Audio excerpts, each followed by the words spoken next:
زين اوكي، نفترض هسه انا بدي اروح اخطب وما اخذك وياي، او شو تقول؟ يعني ايش تحكي؟ نحكي يا عمي، مثلا انت ما عندك فلوس عم تطيحنا. شنو فصل؟ ايه، لا يعني ايش تحكي فلازم تقول عمي رجينا نطلب بنتكم غير هيك؟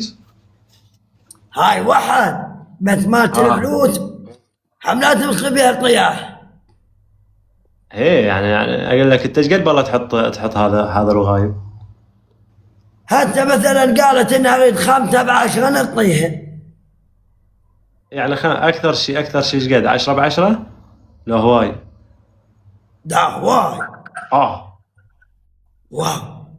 حلو، انت هسه عجبتني، يعني 5 ب10. اي شو تقول لهم؟ قوموا جينا نطلب بنتكم اللي بينا فراس وما اعرف شنو. ايه. كفو والله.